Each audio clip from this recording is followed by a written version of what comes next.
Hey everybody, what's going on? I am Jamie Dawn, your evolutionary revolutionary astrologer, bringing you your celestial wisdom for November 3rd through the 10th of 2024.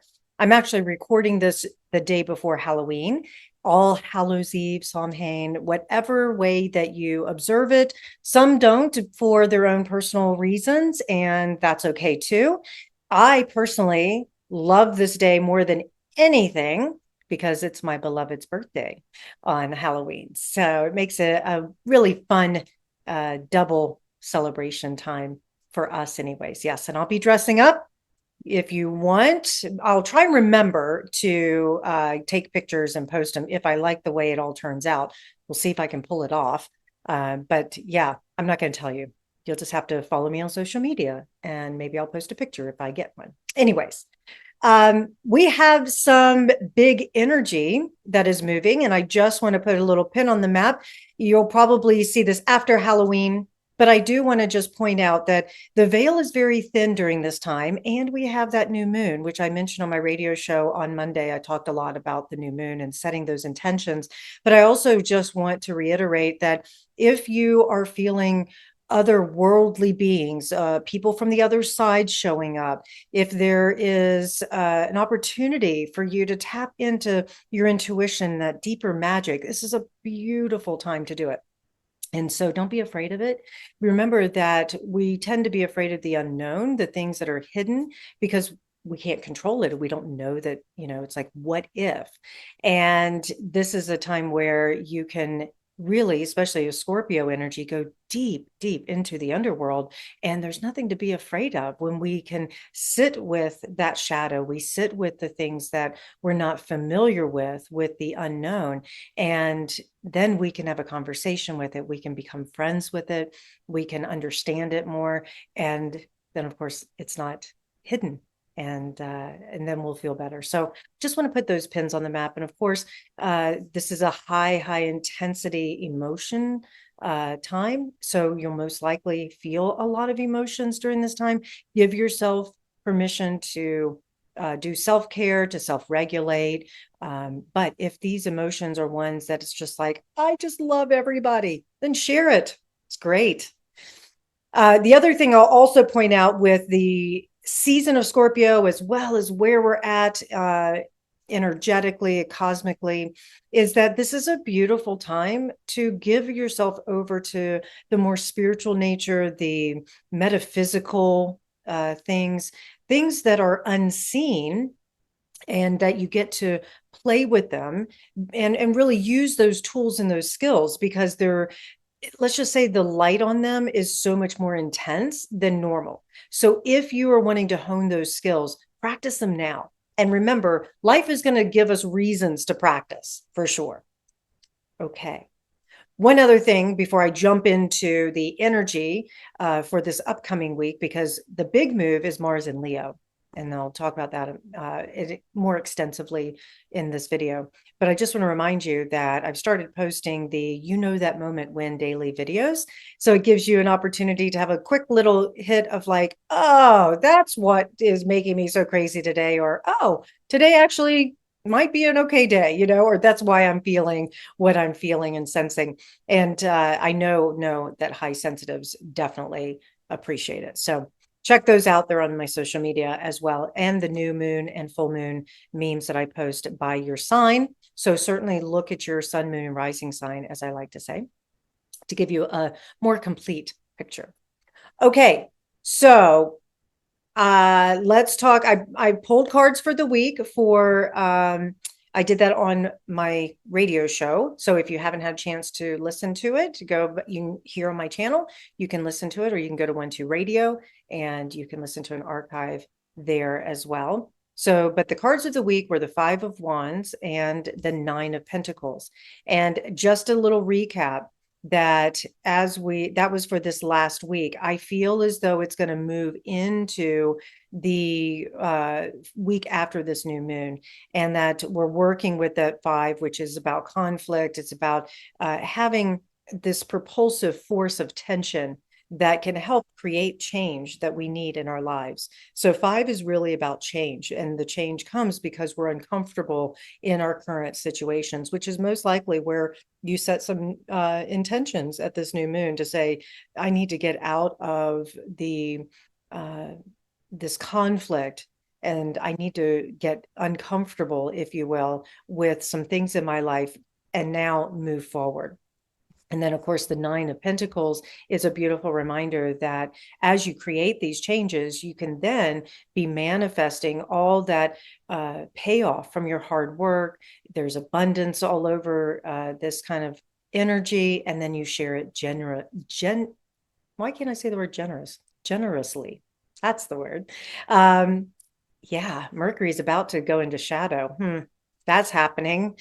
I'll talk about that in my next video because it's official on the 7th, where it starts in the shadow. Mercury does, but we're going to feel a lot more of that emphasis moving forward mid-November all the way through the end of December. Yeah, so there's that. But let's just talk about here November 3rd. We've got three personal planets in fire signs. We've got Mercury moving into Sagittarius, where Venus is already in Sagittarius. And then I mentioned at the beginning of the video, Mars and Leo.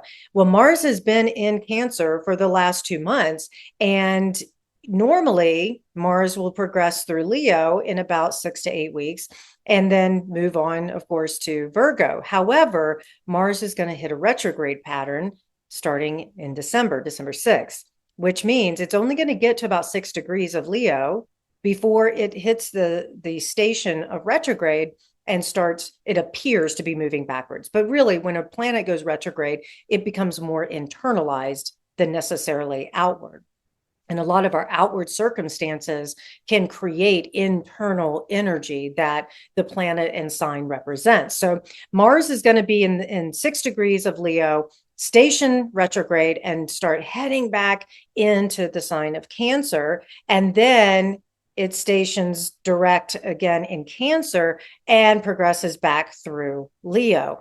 So pay attention to themes about, so we look at the character, which is Mars, and the clothing or the way what it wears, it's the personality it takes on with the sign it's in. So Mars in Cancer, as I've mentioned before, it's all about home and family, where we belong, our intuition, our emotional body. We want to feel secure. Mars is what motivates us, right? The energy of Mars is action. It's force. It's got to get things done, you know? And Mars can also be very inciting because Mars is the god of war.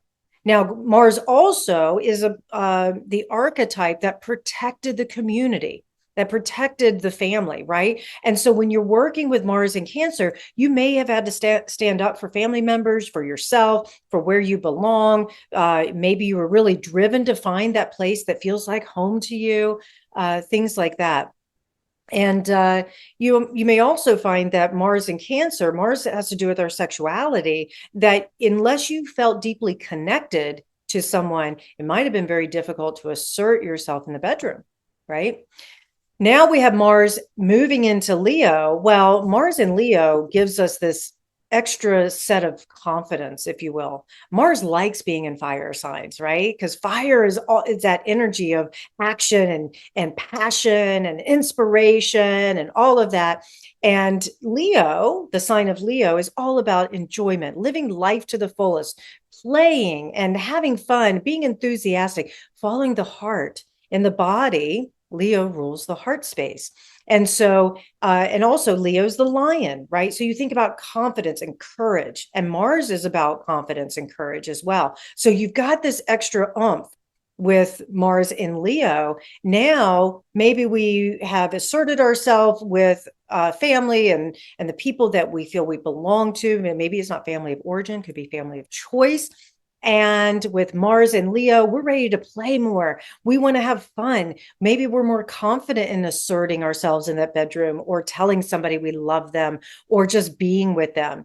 I think the other thing, I have Mars and Leo in my birth chart, and I can tell you that confidence is a big thing for most humans, and especially for someone with Mars and Leo. And if I don't feel confident in a subject matter or in something I'm doing or whatnot, it's very hard for me to stay motivated or engaged with it, right?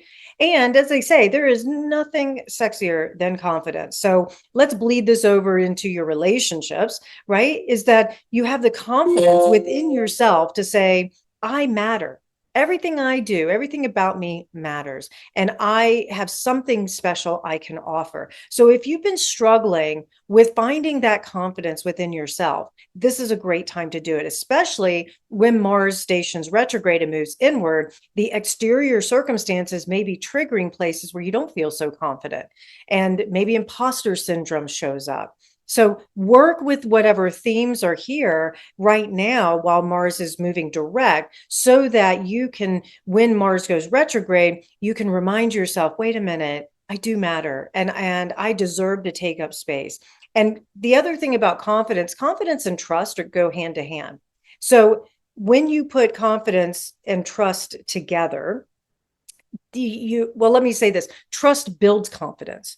And how do you make yourself more confident in something? You practice, you become good at it, you master it. I mentioned this on my radio show about mastery because we had this trine with the new moon and Saturn's all about mastery.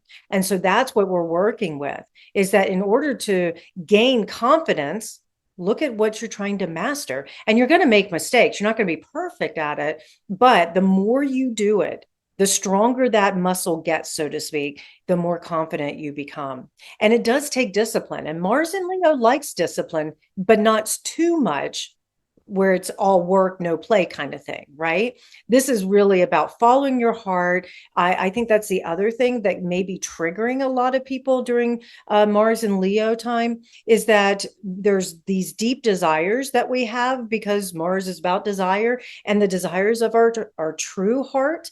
And maybe they're not manifesting. Maybe the outside world doesn't reflect that.